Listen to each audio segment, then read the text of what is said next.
Hello everybody, welcome to our reason lesson.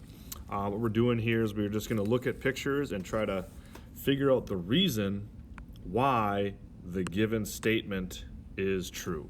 Not going on a full proof yet, but just kind of getting started. So in this case, we want to see why is triangle X, Y, Z congruent to triangle CBA. All right. So if you look at it, we have a right angle. We have a right angle. We are given the hypotenuse, and we are given one leg. Well, that tells us the reason is HL. That's all we're looking for on these type of problems, and that's all you have to do. Let's keep moving on. Here's our next one. We want to prove the statement is angle P is congruent to angle T. Here is angle P. Here is angle T. Nothing is marked on there, so it is not given to us. All right, if we look at what is given, I have a side, I have an angle, and I have a side. All right, well look, I have a single side, an angle, and a triple side. So again, I have side, angle, side. All right, but side, angle, side is not my reason. That's the reason that triangle KST is congruent to triangle MNP. I want to prove that angle P and T are congruent.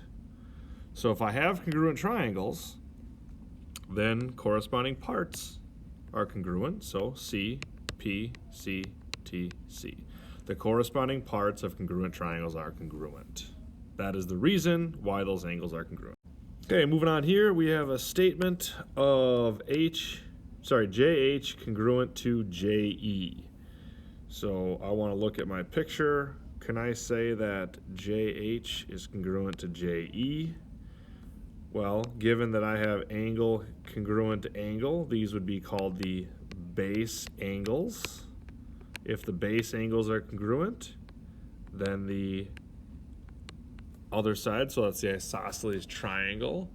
So the base angles theorem is the reason. If you wanted to get extremely specific, you could say that it is the converse of the base angles theorem is exactly what you want.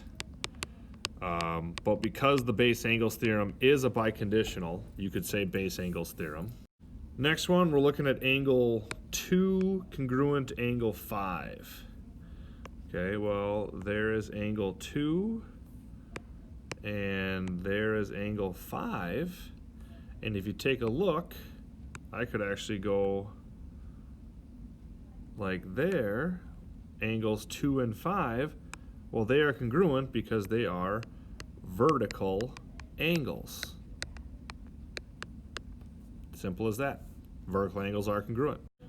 All right, in this next example, the statement is that the measure of angle TAW is 30.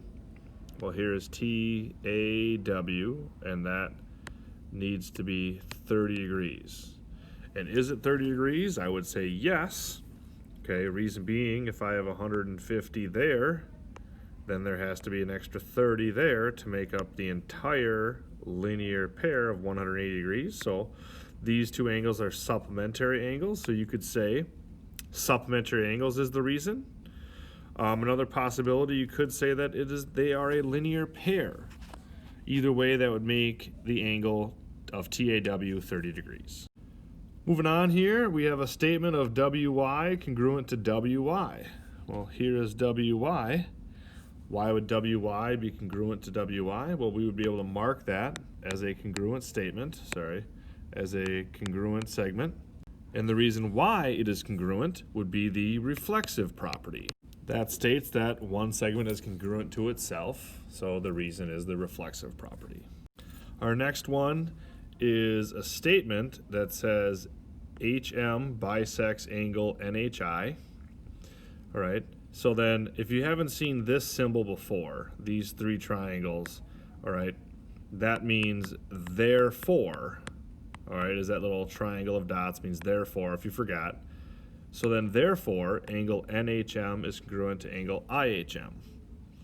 Well, the statement is that segment HM bisects NHI. So if it's a bisector, then I would be able to state that these angles are congruent. All right.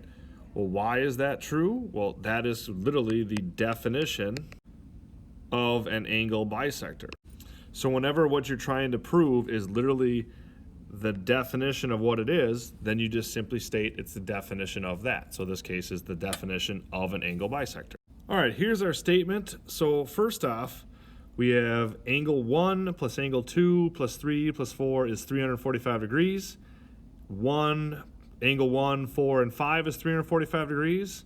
Well, that's nice to see that I have 345 there and 345 there. So that means that these two sentences are the same sentences, really. Only I have, all right, I have angle 1, I have angle 1, I have angle 4, I have angle 4. Those are the same. Well, 2 and 3 were swapped out for just 5. Well, then there's angle 2 and 3, and there's angle 5. So those were the exact same piece that was removed, and 1 and 4 are still there. So how are they the exact same thing? Well, that's just taking one item and substituting in for another. So that answer in this explanation would be the substitution property. And if you want to get extremely specific, because there's equal signs, we would say the substitution property of equality, because there's equal sign.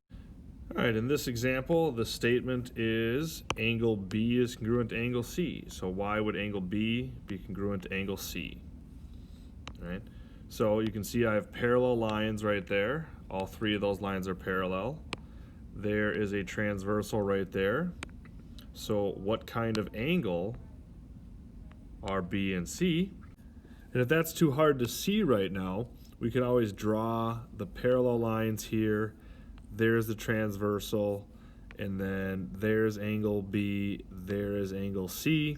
And notice that each of them are in the top right corner here, which means that they are corresponding angles. So if two parallel lines are cut by a transversal, then corresponding angles are congruent. But we can just say corresponding angles as our reason, and that covers that we are saying they're congruent. That covers that there were two parallel lines cut by a transversal. So corresponding angles is the reason. All right, in this one, I want angle YTM be congruent to angle OMT. So here is YTM, all right? And then here is angle OMT. And notice I have parallel lines here. I know I have the other set of parallel lines, but those are not being used right now. And then we have that blue and green transversal. And let's take a look. Here is angle YTM is right there. And here is angle OMT right there. Well, that's alternate interior angles. So you could write out alternate interior angles. All right, if you want to see it again, it's like this, parallel, parallel, transversal. We're dealing with this angle and this angle. I'm okay if you say A, alternate interior angles as your reason. All right, last problem here. We have statement angle B is congruent to angle M. All right, well, let's look at the picture. Notice angle B is marked, angle M is marked. They are already marked congruent, which means this was given to us. So our reason is simply that it is given. So if the information that's asked of you is literally provided for you in the picture, that means that it is a given reason because it was given to you. Good luck on this. Hope you have a great day.